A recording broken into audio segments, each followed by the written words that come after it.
የሐሙስ ውዳሴ ማርያም በሐሙስ ቀን የሚጸለይ አምላክን የወለደች የእመቤታችን የድንግል ማርያም ምስጋና። አራተኛ ክፍል። እርኩሰት የሌለባት ድንግል ማርያም ሙሴ በበረሃ በነደ እሳት ተከባ ጫፎቿ ሳይቃጠሉ ያያት ዕፅን ትመስላለች። የአብ ቃል በእርሷ ሰው ሆኗልና እሳተ መለኮቱ አላቃጠላትምና ከወለደችውም በኋላ ድንግልናዋ አልተለወጠም።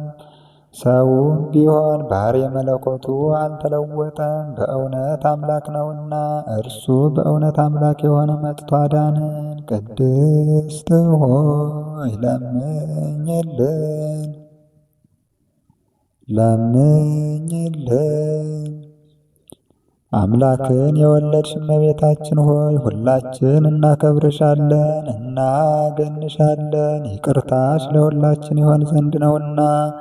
ሔዋን ዕፀ በለስን በልታ ባደረገችው ዓመፅ በባሕርያችን ያደረ የቀድሞው እርግማን በእርሷ ያጠፋልን። አምላክን የወለደች ድንግል ማርያም የሁላችን መመኪያ ናት። ስለ ሔዋን የገነት ደጅ ተዘጋ፣ ዳግመኛም ስለ ድንግል ማርያም ተከፈተልን። ከዕፀ ሕይወት እንበላ ዘንድ አደለን። ይኸውም እኛን ስለወደደን መጥቶ ያዳነን የክርስቶስ ክቡር ሥጋው ቅዱስ ደሙ ነው። ስለ እርሷ ድንቅ ሆኖ የሚነገረውን ይህን ምስጢር ማወቅ የሚቻለው ምን ልቡና ነው? መናገር የሚቻለው ምን አንደበት ነው? መስማት የሚቻለው ምን ጆሮ ነው?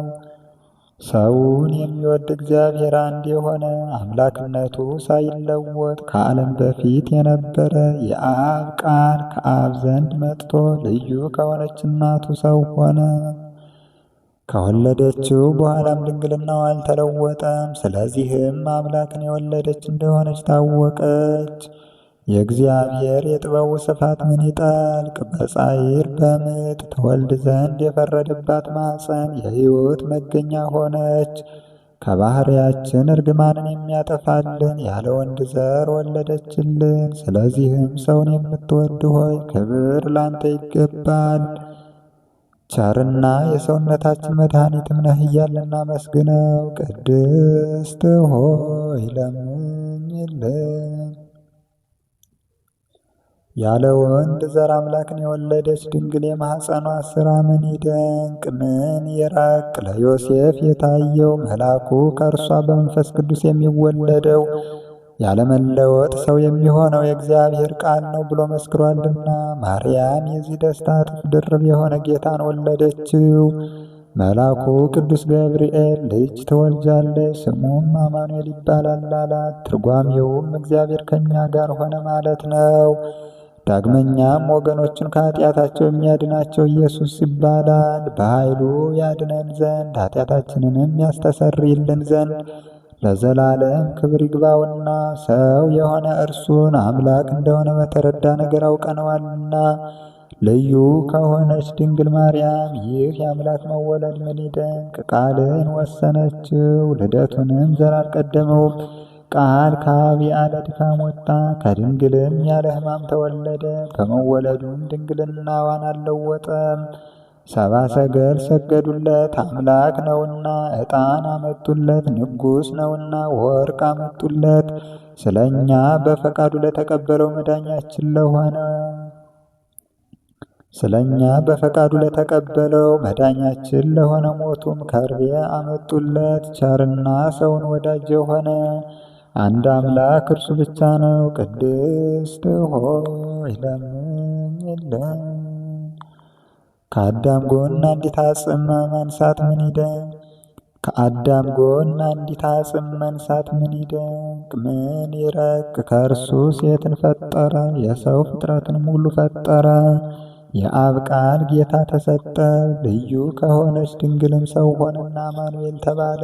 ስለዚህ ሁልጊዜ እርሷን እንለምን ከተወደደ ልጇ ታማልደን ዘንድ በቅዱሳንና በሊቃነ ጳጳሳት ሁሉ ዘንድ ቸር ናት። ደጅ የሚጠኑትን ወልዳላቸዋለችና፣ ለነቢያትም ትንቢት የተናገሩለትን ወልዳላቸዋለችና፣ ለሐዋርያትም እስከ ዓለም ዳርቻ በስሙ ያስተማሩለትን ወልዳላቸዋለችና፣ ለሰማዕታትና ምእመናንም የተጋደሉለት የጥበቡ ጸጋ ብዛት የማይታወቅ ኢየሱስ ክርስቶስ ከእርሷ ተወልዷልና።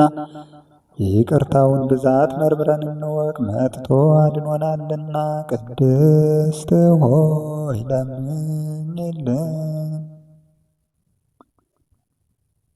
እግዚአብሔር የባሕርይን ፍሬ በዙፋንህ ላይ አኖራለሁ ብሎ ለዳዊት በእውነት ማለ፣ አይጸጸትም። ጻድቅ እርሱ ዳዊት ክርስቶስ በሥጋ ከእርሱ እንደሚወለድ ባመነ ጊዜ የእግዚአብሔርን ልጅ ቃል ፈልጎ ያገኝ ዘንድ ወደደ። ይህንንም በታላቅ ትጋት ፈጸመ። ከዚህም በኋላ እነሆ በኤፍራታ ሰማነው፣ በመንፈስ ቅዱስ አሰምቶ ተናገረ። ከዚህም በኋላ እነሆ በኤፍራታ ሰማነው ብሎ በመንፈስ ቅዱስ አሰምቶ ተናገረ። ይህችውም አማኑኤል እኛን ለማዳን በሥጋ ይወለድባት ዘንድ የመረጣት የያዕቆብ አምላክ ማደሪያ ቤተልሔም ናት። ዳግመኛም ከነቢያት አንዱ ሚክያስ አንቺ የኤፍራታ ክፍል የሆንሽ ቤተልሔም ከይሁዳ ነገሥታት አገር አታንሽም፣ ወገኖቼ እስራኤልን የሚጠብቃቸው ንጉሥ ካንቺ ይመጣልና ከዛሬ ጀምሮ እስከ ዘላለም ድረስ ከቸር አባቱና ከመንፈስ ቅዱስ ጋር ምስጋና ስለተገባው ክርስቶስ በአንድ መንፈስ ቅዱስ ትንቢት የተናገሩት የእነዚያ የሚክያስና የዳዊት ነገር ምን ይረቅ ምን ይደንቅ! ቅድስት ሆይ ለምኝልን። ለእስራኤል የነገሰ ዳዊት ጠላቶች በተነሱበት ጊዜ ከቤተልሔም ምንጭ ውሃ ይጠጣ ዘንድ ወደደ። የጭፍሮቹ አለቆች ፈጥነው ተነሱና በጠላቶቹ ከተማ ተዋግተው ሊጠጣ የወደደውን አመጡለት። ጻድቅ ዳዊት ግን ጨክነው ሰውነታቸውን ስለ እርሱ ለጦርነትና ለሞት አሳልፈው እንደሰጡ ባየ ጊዜ ያንን ውሃ ፈሰሰ፣ ከእርሱም አልጠጣም። ከዚህ በኋላ ለዘላለም ጽድቅ ሆኖ ተቆጠረለት። ሰማዕታት የዚችን ዓለም ጣዕም በእውነት ናቁ፣ ደማቸውንም ስለ እግዚአብሔር አፈሰሱ። ስለ መንግሥተ ሰማያት መራራ ሞትን ታገሱ።